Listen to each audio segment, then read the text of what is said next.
Hello friends, स्वागत है आप लोग का एनसीईआरटी जोन में। एंडोक्राइन सिस्टम डिस्कस करेंगे। लुसेंट बायोलॉजी में दो टॉपिक बचा हुआ है, एक एंडोक्राइन सिस्टम, उसके बाद है रेस्पिरेटरी सिस्टम। ठीक है ना। तो आज हम एंडोक्राइन सिस्टम डिस्कस कर ले रहे हैं। तो चलिए शुरू करते हैं। तो अगर देखो, अगर बुक में तो सिर्फ दिया है एंडोक्राइन सिस्टम, अगर आपको मन है एक्सोक्राइन सिस्टम भी डिस्कस करना तो मैं करा दूंगा, लेकिन पहले एंडो डिस्कस कर लेते क्योंकि बुक हमारा कंप्लीट हो जाएगा, और उसके बाद रेस्पिरेटरी सिस्टम। फिर अगर मन होगा तो आप बोल देना एक्सोक्राइन सिस्टम भी। क्लियर। तो ये हम सब्जेक्टिव करवा रहे हैं हमारा। इसके बाद एक दो चैप्टर बचा हुआ है फिजिक्स का, वो कंप्लीट कर लेंगे। एक दो टॉपिक बचा हुआ है, एक दो टॉपिक ज्योग्राफी का, उसके अलावा पूरा हमारा कंप्लीट है।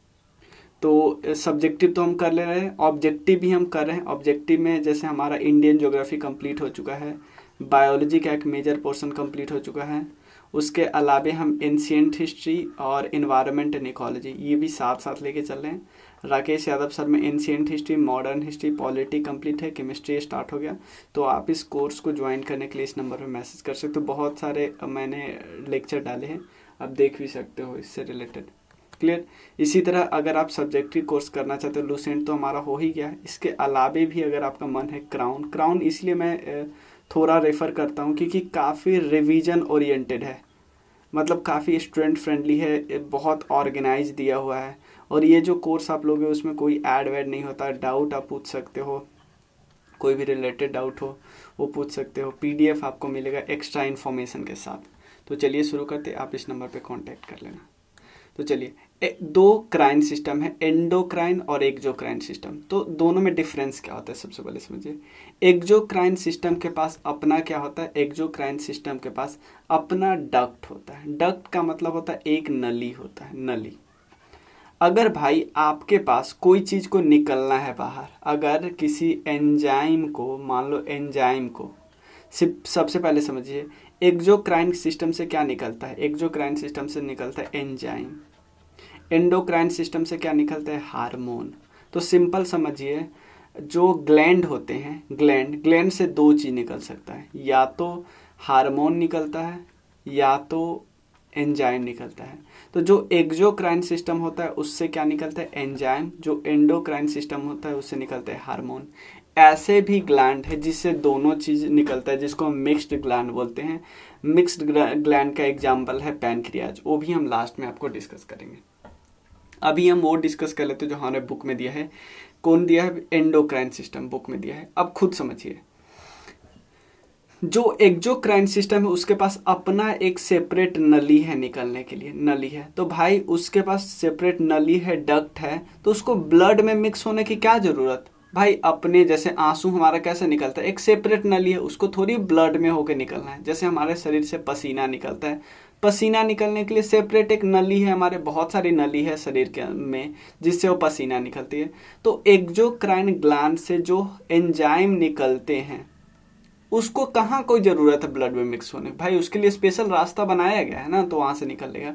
लेकिन एंडोक्राइन सिस्टम के साथ ये नहीं है, एंडोक्राइन सिस्टम के साथ ही नहीं है। उससे हार्मोन रिलीज तो होता है, लेकिन बेचारे के पास स्पेशल डक्ट नहीं है, इसीलिए इसको हम डक्टलेस बोलते हैं। तो बेचारे के पास अपना स्पेशल रास्ता नहीं है, तो बेचारा क्या करता है, ब्लड में जाके मिक्स हो जाता है, और ब्लड के माध्यम से जहाँ पहुँचना होता है पहुँच जाता है। समझ में आया ना। इस यही डिफरेंस है। आपसे सिंपल पूछेगा कि किसके पास नली होती है, एक्सोक्राइन के पास, एंडोक्राइन के पास। तो आप बोलना भाई एक्सोक्राइन के पास अपना सेपरेट नली होता है, तो सेपरेट रास्ता होता है, तो ब्लड में मिक्स होकर निकलने की ज़रूरत नहीं है। लेकिन इस बेचारे के पास अपना सेपरेट नली नहीं होता, तो बेचारा ब्लड में मिल जाता है, फिर जहाँ जाना होता है वहाँ पे चला जाता है, डेस्टिनेशन ऑर्गन जहाँ पे होता है वहाँ पे चला जाता है, तो कोई दिक्कत ही नहीं है। समझ में है ना, सिंपल समझिए। तो हम जो एंडोक्राइन सिस्टम के बारे में डिस्कस करेंगे वो क्या होगा, सबको ब्लड में जाना ही पड़ेगा, ब्लड होके ही वो जहाँ जाना है वो चला जाएगा, ब्लड होके ही। समझ गए ना। तो एंडोक्राइन सिस्टम में डिस्कस करेंगे। तो डिफरेंस है, एंडोक्राइन सिस्टम के पास कोई भी डक्ट नहीं, तो भाई अपना पर रास्ता नहीं है, बेचारा क्या करता है, ब्लड में मिक्स हो जाता है। और हार्मोन क्या होता है, डायरेक्टली ब्लड में मिक्स हो जाता है, ब्लड के बाद वो ब्लड में मिक्स होने के बाद जहाँ उसको जाना है वहाँ चले जाएगा। एग्जाम्पल है thyroid gland, hypothalamus gland, pituitary gland. और भी एग्जांपल है, एक्सोक्राइन का है स्वेट, वाइल ग्लैंड, और भी सलाइवरी ग्लैंड, ये सब है। ठीक है ना, बेचा अपने पास इसके पास नली है। चलिए पैनक्रियाज वगैरह सब हम नेक्स्ट वीडियो डिस्कस करेंगे। अब चलिए हम एंडोक्राइन सिस्टम के बारे में डिस्कस करेंगे। सबसे पहले हमें यहाँ पे ब्लड में 3 दिखेगा, ब्लड में यहाँ पे 3 दिखेगा। एक हमें दिखेगा प्यूटिटरी ग्लैंड, उसके बाद हमें यहाँ पे दिखेगा, एक दिखेगा जैसे यहाँ पे नहीं दिया हुआ, यहाँ पे दिखेगा पीनियल ग्लैंड, पीनियल ग्लैंड यहाँ पे होता है, यहाँ पे पीनियल ग्लैंड, और एक है हाइपोथैलेमस। तीनों हम डिस्कस कर लें, ब्रेन में तीनों है। तो क्योंकि प्यूटिटरी ग्लैंड काफ़ी लंबा है, इसमें बहुत सारे हार्मोन रिलीज होते हैं, तो इसको हम थोड़ा बाद में करेंगे। क्यों? क्योंकि नहीं तो एक साथ आप इतने नए वर्ड देख लोगे, आपको लगेगा यार पता नहीं क्या हो गया, हमें समझ नहीं आ रहा है। तो इसीलिए मैं आपको आसानी से समझाने के लिए सबसे पहले आसान वाला करा दूंगा, प्यूटिटरी ग्लैंड सबसे लास्ट में करेंगे। उससे पहले हम बाकी जो ग्लैंड है वो सब डिस्कस कर लेते हैं। ठीक है ना। एंडोक्राइन सिस्टम में pineal, hypothalamus, pituitary, thyroid, parathyroid, thymus, pancreas. Pancreas mixed gland है, एडर्नल ग्लैंड, और उसके बाद टेस्टिज और ओवरी के बारे में हम डिस्कस करेंगे। ये गोनाड ग्लैंड्स के अंदर आता है, समझ में आना, ये सब कुछ हम डिस्कस करेंगे। तो पहला हम डिस्कस करते हैं, सबसे पहला हम डिस्कस करते हैं, हमारे ब्रेन के अंदर 3 ग्लैंड है, pituitary gland, pineal gland, hypothalamus gland. तो तीनों ग्लैंड के बारे में डिस्कस करते हैं। सबसे पहले डिस्कस करते हैं प्यूटिटरी ग्लैंड। ठीक है ना। प्यूटिटरी ग्लैंड सबसे पहले दिखा आपको, ये आपको दिखेगा। प्यूटिटरी को मैंने बताया था ना, प्यूटिटरी को बाद में करेंगे, पहले हम बाकी जो ग्लैंड है ब्रेन में वो कर ले रहे हैं, क्योंकि प्यूटिटरी काफ़ी लंबा है। देखो मैं क्यों बता रहा हूँ आपको, लास्ट में देखेंगे, क्योंकि ये सब उसमें हम डिस्कस करने वाले हैं। तो आपको बहुत ज़्यादा टफ लगने लगेगा शुरुआत में ही, तो आप हो सकता है आप इस चैप्टर को करना भी छोड़ दो। सबसे पहले देखो हाइपोथैलेमस।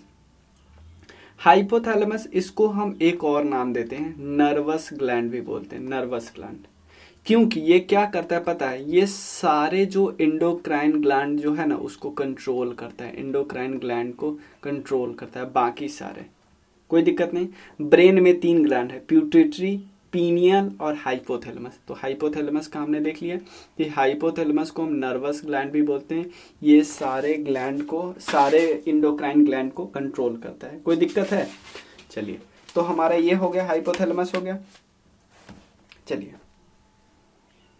इसके बाद नेक्स्ट है पीनियल ग्लैंड। पीनियल ग्लैंड की बात करते हैं। पीनियल ग्लैंड यहाँ पे अब देखोगा, पीनियल ग्लैंड, पीनियल ग्लैंड में क्या है, जैसे हम ये, आपको नहीं लगता ये थोड़ा सा यहाँ पे, ये थोड़ा आपको तीसरी आंखें टाइप कर लेगा। तो बच्चों में ये कभी कभी ऐसा बोला जाता है तीसरी आंख टाइप का एक ग्लैंड है, तीसरी आंख टाइप का एक ग्लैंड है। तो पीनियल ग्लैंड में से क्या क्या रिलीज होता है ये हमें जानना है, क्योंकि आपको पता है एंडोग्लैंड से हार्मोन रिलीज होता है। तो दो हार्मोन यहाँ से रिलीज होता है, एक का नाम है मेलाटोनिन और एक है सेरोटोनिन। मेलाटोनिन से पता है क्या होता है, रात में हमें किसी भी चीज का रंग थोड़ा ब्लैकिश दिखता है, किसी भी चीज का, कोई भी वस्तु का, मेलाटोनिन के कारण रात में किसी भी चीज का रंग थोड़ा काला दिखता है। सेरोटोनिन का क्या होता है, ये नींद लाने का काम करता है, नींद। क्लियर? तो होता क्या है सेरोटोनिन के कारण, नींद लाने का काम करता है। तो ये बच्चों में काफ़ी ज़्यादा एक्टिव होता है, बच्चों में एक्टिव होता है काफ़ी ज़्यादा, जिसके कारण बच्चों को ज़्यादा नींद आती है। तो अगर ये आप देखो सेरोटोनिन की बात करें, ये मूड को स्टेबलाइज भी करता है, इसके अलावा फीलिंग ऑफ वेलबींग, हैप्पीनेस, ये सब लाता है। ये हार्मोन पूरे बॉडी को इनेबल करता है, हमारे स्लीपिंग को मेंटेन करता है, ईटिंग को, डाइजेशन को, इस सब को। ठीक है ना, कोई दिक्कत नहीं। तो हमने पीनियल सेल के बारे में देख लिया, हमने हाइपोथैलेमस के बारे में देख लिया, ये यहाँ पे है। ठीक है ना, लेकिन हमने अभी प्यूटिटरी ग्लैंड के बारे में नहीं देखा, ये हम आगे देखेंगे। चलिए, तो हमारे पास 2 तो हो गया, हमारे पास थैलेमस, हाइपोथैलेमस और प्यूटिटरी ग्लैंड 2 तो हो गया, कोई दिक्कत नहीं, 2 हमने कर लिया। और उसके अलावे हम ये हाइपोथैलेमस और पीनियल ग्लैंड कर लिया। अब हमें प्यूटिटरी ग्लैंड करना है, लेकिन उससे पहले हम बाकी ग्लैंड कर लेते हैं। सबसे पहले देखो थायरॉयड ग्लैंड, और इसके पीछे आपको दिखेगा पैराथायरॉयड ग्लैंड। ठीक है ना, तो थायरॉयड और पैराथायरॉयड ग्लैंड डिस्कस करते हैं। देखो थायरॉयड ग्लैंड का थोड़ा लोकेशन देखते हैं। थायराइड ग्लैंड का। ये आपको दिखेगा, जो ये लार्नेक्स है इसके थोड़ा नीचे दिखता है, लार्नेक्स है उसको थोड़ा नीचे दिखता है, दोनों साइड दिखेगा। ये लार्नेक्स से थोड़ा नीचे दिखता है। और ये रेस्पायरेटरी ट्रैकिया है ना, रेस्पायरेटरी ट्रैकिया, ट्रैकिया के दोनों साइड हमें दिखता है, ठीक है ना, रेस्पायरेटरी ट्रैकिया के दोनों साइड दिखता है। तो अब क्वेश्चन होता है कि ये हार्मोन कौन सी, सॉरी ये ग्लैंड कौन सा हार्मोन रिलीज करता है? दो हार्मोन रिलीज करता है। दोनों हार्मोन का नाम है, एक का नाम है थायरॉक्सिन, थायरॉक्सिन, और एक का नाम है ट्रायोडोथायरॉक्सिन। ये इंपॉर्टेंट है दो, बाकी है लेकिन उतना इंपॉर्टेंट नहीं है आपको ध्यान रखने के लिए। थायरॉक्सिन और ट्रायोडोथायरॉक्सिन, कोई दिक्कत नहीं, थायरॉक्सिन और ट्रायोडोथायरॉक्सिन। अब दोनों का काम देख लेते हैं, दोनों का डेफिशिएंसी से कौन सी बीमारी होती है देख लेते हैं। सबसे पहले ये है थायरॉक्सिन। थायरॉक्सिन क्या करता है? सबसे पहले जो सेलुलर रेस्पायरेशन होता है ना उसको इंक्रीज करता है, सेलुलर रेस्पायरेशन को इंक्रीज कर लेता है, ठीक है ना, सेलुलर रेस्पायरेशन को। उसके अलावे और क्या करता है? हमारे बॉडी के नॉर्मल ग्रोथ के लिए जरूरी है, खासकर बोन वगैरह के ग्रोथ के लिए बहुत जरूरी है, ठीक है ना। और जो हमारा रिप्रोडक्टिव सिस्टम है अगर नॉर्मल तरीके से काम तब करेगा जब हमारा थायराइड ग्लैंड काफ़ी एक्टिव होगा, ठीक है ना। और एक और चीज़, ये बॉडी के वाटर बैलेंस को भी मेंटेन करता है, वाटर बैलेंस को मेंटेन करता है। और ये जो प्यूटिटरी ग्लैंड है ना उसके साथ भी बैलेंस बना के रखता है, समझ है ना, प्यूटिटरी ग्लैंड के साथ ही बना के रखता है। तो थायराइड ग्लैंड के साथ हमने देख लिया, दो तो हार्मोन निकलती है, उसके बाद प्यूटिटरी ग्लैंड के साथ भी ये बैलेंस बना के रखता है, समझ में आया। तो अब क्वेश्चन होता है थायरॉक्सिन, थायराइड। और एक और चीज इसके बारे में बोला जाता है कि ये बीपी को भी कंट्रोल करता है थायराइड ग्लैंड, ठीक है ना। दो एंजाइम इससे रिलीज होती है, एक हो थायरॉक्सिन और एक ट्रायोडोथायरॉक्सिन, ठीक है ना, ट्रायोडोथायरॉक्सिन और थायरॉक्सिन, ठीक है। अब क्वेश्चन उठता है कि अगर हमें हमारे बॉडी में थायराइड ग्लैंड जो है वो थायरॉक्सिन को रिलीज ही ना करे तो, या कम रिलीज करे तो कौन कौन बीमारी हो जाती है। देखो हमारे बॉडी में अगर थायरॉक्सिन जो है, थायरॉक्सिन इसकी कमी के कारण 4 बीमारी हो जाती है। पहला बीमारी है क्रेटिनिज्म। एक बीमारी तो हमें जो गला घेंघा रोग जिसको बोलते हैं वो तो हमें पता है, उसके अलावा क्रेटिनिज्म, उसके बाद मिक्सेडेमा, उसके बाद है हाइपोथायरॉयडिज्म, और उसके बाद वही जो घेंघा रोग है 4 नंबर गोआटर, ठीक है ना। 4 रोग है थायरॉक्सिन के कमी से, क्रेटिनिज्म, माइक्सेडेमा, हाइपोथायरॉयडिज्म और गोआटर रोग जो होते हैं, जो घेंघा रोग हम जो बोलते हैं उनको। तो आप एक एक करके देख लेते हैं। ये जो क्रेटिनिज्म है ये बच्चों में ज़्यादा होता है, ठीक है ना। तो बच्चों का मेंटल और फिजिकल रिटार्डनेस होता है, मेंटल और फिजिकल, ठीक है। उसका मिक्सेडेमा से क्या होता है? मिक्सेडेमा एक्चुअली यूथ में होता है। हमारे बॉडी में जो रिएक्शन होता है ना, मेटाबॉलिज्म जो प्रोसेस होता है वो ठीक से नहीं होता है, मेटाबॉलिज्म प्रोसेस ठीक से नहीं होता है। इसके कारण हमारा हार्ट बीट रिड्यूस करता है, और बीपी भी इम्बैलेंस हो सकता है। हार्ट बीट रिड्यूस करता है और बीपी का प्रॉब्लम हो जाता है, ठीक है ना। और बीपी एक्चुअली रिड्यूस कर जाता है, ब्लड प्रेशर। और उसके बाद है हाइपोथायरॉयडिज्म। इससे प्रॉब्लम क्या होता है पता है? इससे अगर हमारे बॉडी में ठीक से नहीं हो तो हमारा एक तो नॉर्मल रिप्रोडक्शन पॉसिबल नहीं है, और इससे डम एंड डीफ भी हो सकते हैं, एंड डीफ।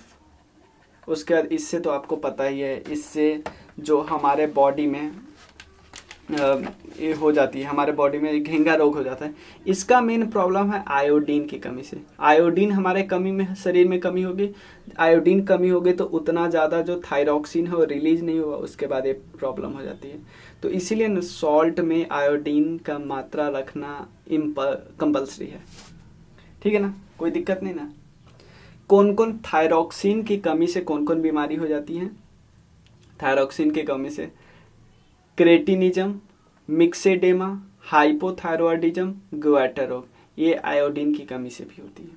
ठीक है, अब क्वेश्चन होता है अगर थायरोक्सिन बहुत ज़्यादा रिलीज हो रहा है तो क्या होगा? थायरोक्सिन बहुत ज़्यादा रिलीज हो रहा है, इससे एक बीमारी हो जाती है। जैसे बहुत सारे आप लोग देखो ना, किसी बंदे का आंख निकला हुआ रहता है, जैसे आई सॉकेट से निकला हुआ रखता है एकदम बिल्कुल, वो बीमारी इसके हो जाती है। इसको हम बोलते हैं एक्जोथैलेमिक, एक्जोथैलेमिक गुएटर, एक्जोथैलेमिक। लगता है कि यार बाहर निकल गया, ठीक है ना, लगता है कि बाहर निकल गया।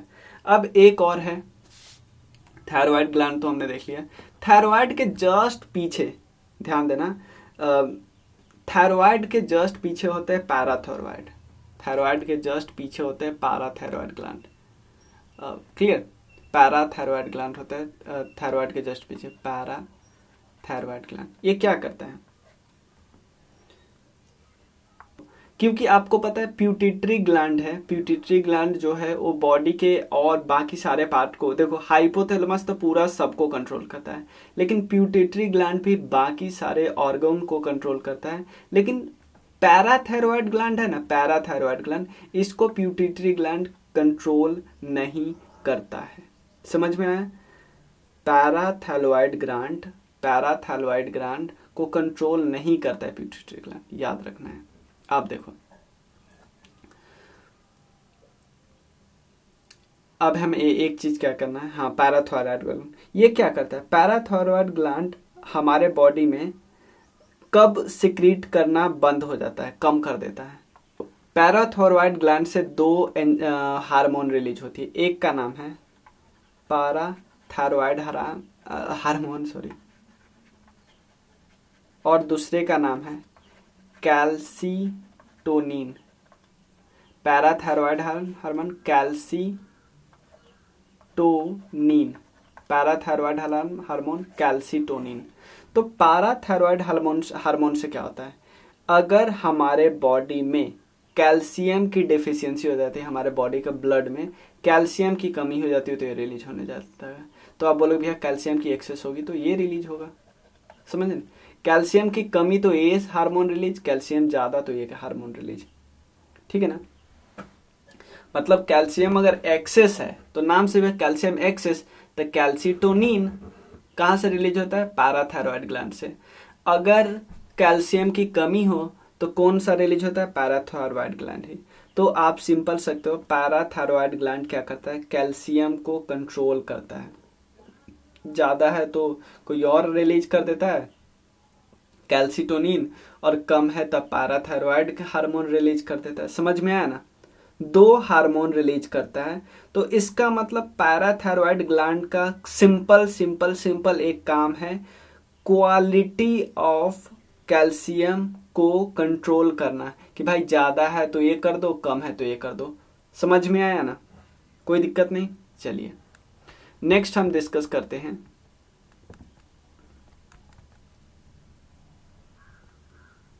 नेक्स्ट हम डिस्कस करते हैं एडर्नल ग्लैंड। एडर्नल ग्लैंड, ये इस ग्लैंड में, अब देखिए, ये किडनी से अटैच है, किडनी के आउटर पार्ट में अटैच है।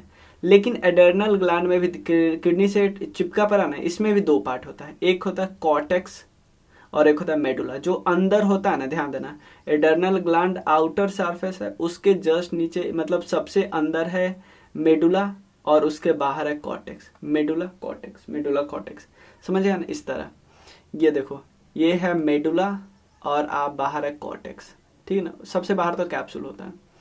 ये तो ब्लड का वेसल्स है, ब्लड वेसल्स हम बोल सकते हैं, ब्लड का ड्रॉप वगैरह, ठीक है। तो अब देखते हैं एडर्नल ग्लैंड से क्या क्या होता है। देखो, सबसे पहले आउटर पार्ट कौन है? आउटर पार्ट है इसका कॉर्टेक्स, और इनर पार्ट है कौन? मेडुला। तो आउटर पार्ट जो कॉर्टेक्स होता है, कुछ हार्मोन रिलीज होता है, कुछ हार्मोन इनर पार्ट से रिलीज होता है। देखो, अब जो आउटर पार्ट से रिलीज होता है उसका क्या नाम है? उसका नाम है, कॉर्टेक्स से जो पार्ट रिलीज होता है उसका नाम है, यहाँ पे मैं लिखता हूँ, जो पार्ट कॉर्टेक्स, कॉर्टेक्स का मतलब आउटर, जो आउटर से रिलीज होता है उसका क्या नाम है? दो आउटर से रिलीज होता है, तीन। एक का नाम है glucocorticoids, glucocorticoids, GLUCO cor CORTICOIDS, glucocorticoids. दूसरा है मिनरलोकॉर्टिकॉइड्स। थर्ड है सेक्स हार्मोन। ठीक है, ग्लूकोकॉर्टिकॉइड्स, मिनरलोकॉर्टिकॉइड्स, सेक्स हार्मोन। तो ग्लूकोकॉर्टिकॉइड्स क्या करता है, ये हमारे बॉडी में मेटाबॉलिज्म को कंट्रोल कर देता है। मेटाबॉलिज्म प्रोसेस पता है क्या होता है, जब फूड से हम एनर्जी में कन्वर्ट होते हैं तो उस प्रोसेस को मेटाबॉलिज्म प्रोसेस बोलते हैं। तो ग्लूकोकॉर्टिकॉइड्स क्या करता है, सिंपल यहाँ से याद कर सकता है, ग्लूकोज से एनर्जी में कन्वर्ट करना। तो सिंपल समझना कि मेटाबॉलिज्म का जो प्रोसेस होता है, carbohydrate, metabolism of carbohydrate, protein और फैट, उसको कंट्रोल करता है। ठीक है ना। और इसका मतलब क्या है, मिनरल कॉर्टिकॉइड्स का मेन फंक्शन क्या है, रीएब्जॉर्प्शन करता है आयन का, किसके द्वारा, किडनी डक्ट के द्वारा। समझ में आया, मतलब किडनी डक्ट क्या करता है, आयंस को क्या करता है, रीअब्जॉर्ब करता है और इवन कंट्रोल करता है, आयंस को रीबैलेंस करता है। सिंपल है, आयंस किडनी क्या करती है, जो एब्जॉर्ब करती है ना, उसको काम करता है, और उसके अलावे आयंस को कंट्रोल करता है या बैलेंस करता है। उसका थर्ड काम है क्या, सेक्सुअल बिहेवियर को कंट्रोल करता है, सेक्सुअल बिहेवियर को, और सेकेंडरी सेक्सुअल कैरेक्टर को भी कंट्रोल करता है। अब क्वेश्चन होता है सेकेंडरी सेक्सुअल कैरेक्टर कौन होता है। भाई देखो, प्राइमरी सेक्सुअल कैरेक्टर क्या होता है, जो आपके पास मान लो आप टेस्टिस है, मेल अगर हो तो आपके पास टेस्टिस है, तो इसका मतलब आप मेल सेक्सुअल कैरेक्टर है, इसको प्राइमरी बोलेंगे। लेकिन मान लो आपको दाढ़ी मोचाने लगा, आपको मान लो आपको क्या कहते हैं, बॉडी में और भी चीज़ दिखने लगे, तो ये सब सेकेंडरी सेक्सुअल कैरेक्टर है। आवाज़ भारी होने लगा, ये सब सेकेंडरी सेक्सुअल कैरेक्टर है। ठीक है, कोई दिक्कत है। 3 है ग्लूकोकॉर्टिकॉइड्स, मिनरलोकॉर्टिकॉइड्स, सेक्स हार्मोन। अब कॉर्टेक्स इंपॉर्टेंट है शरीर के लिए, अगर हमारे बॉडी से कॉर्टेक्स को निकाल लिया गया तो ह्यूमन बीइंग जिंदा नहीं रख सकता। अब क्वेश्चन उठता है कि कॉर्टेक्स हमारे बॉडी में नहीं रहा तो हम मर जाएंगे, लेकिन क्या कॉर्टेक्स में डिफॉर्मेशन हो गया तो क्या हम रह पाएंगे। देखो, कॉर्टेक्स में डिफॉर्मेशन या डिस्टर्ब हुआ, इस डिजीज को बोलते हैं एडिशन डिजीज, एडिशंस डिजीज। ठीक है ना, कोई दिक्कत नहीं। तो कॉर्टेक्स से जो हार्मोन रिलीज होती है उनका नाम क्या है, ग्लूकोकॉर्टिकॉइड्स, मिनरलोकॉर्टिकॉइड्स और सेक्स हार्मोन। क्लियर, आगे देखते हैं। अब देखते हैं हम लोग मेडुला से कौन कौन हार्मोन रिलीज होता है। मेडुला से कौन कौन हार्मोन रिलीज होता है। देखो, मेडुला से जो 2 हार्मोन रिलीज होता है, इसको एक का नाम है एपाइनोफ्राइन, जिससे इसको हम एमिनो एसिड कहते हैं, एमिनो एसिड, और दूसरा है नॉर एपाइनोफ्राइन, इसको भी हम एमिनो एसिड बोलते हैं। मतलब ये भी एमिनो एसिड होता है, ये भी एमिनो एसिड होता है। समझ में आया ना। इन दोनों हार्मोन का सेम काम होता है। ठीक है ना। ये दोनों पता है क्या करता है, जो हार्ट मसल होता है ना, उसको रिलैक्स और कॉन्ट्रैक्शन में काम करते हैं, और ब्लड प्रेशर को इंक्रीज और डिक्रीज करने में काम करता है। ठीक है ना। अब क्वेश्चन होता है कि अगर सडन स्टॉप हो गया हार्ट बीट का, ये भी क्वेश्चन पूछा हुआ है कि हार्ट बीट का अगर सडन स्टॉप हो गया तो उसको रीस्टार्ट करने का काम कौन है, एपाइनोफ्राइन का काम है। एपाइनोफ्राइन हार्मोन कहाँ से रिलीज होता है, मेडुला से। मेडुला कहाँ है, एडर्नल ग्लैंड में। कोई दिक्कत है, चलिए। और देखो, हार्मोन जो एडर्नल ग्लैंड से रिलीज होता है उसको एक और काम बोलते हैं, फाइट एंड फ्लाइट। जब लड़ाई वगैरह जब हम करते रहते तो इससे रिलीज होता है ये। तो बहुत ज़्यादा लड़ाई करते तो बहुत ज़्यादा हार्ट बीट तेज नहीं होता है, जैसे किसी को मार के भाग जाओ, ऐसे समय में नहीं होता है ऐसी चीज़ें। कोई दिक्कत नहीं। एक और ग्लैंड है थाइमस ग्लैंड यहाँ पे होता है। थाइमस ग्लैंड भी एक, ये चेस्ट वगैरह कैविटी के बीच में होता है। ये एक हार्मोन रिलीज करता है, इसका नाम है थाइमोसिन। ठीक है। तो एक चीज़ हम करते हैं, 2 ग्लैंड हमारा बचा है, प्यूटिटरी ग्लैंड और गोनाड ग्लैंड्स। तो ये दोनों हम अगले वीडियो के लिए रहने देते हैं, क्योंकि दोनों में ऑलमोस्ट 20-25 मिनट लग जाएगा। दोनों को हम एक साथ डिस्कस कर लेंगे। तो हम लोग मिलते हैं फिर। चलिए, इसमें कोई दिक्कत हो तो आप बता दीजिएगा, ताकि हम नेक्स्ट वीडियो में उसको रख सकें, और आप इसको ज्वाइन कर सकते हो। ठीक है, चलिए, थैंक यू सो मच।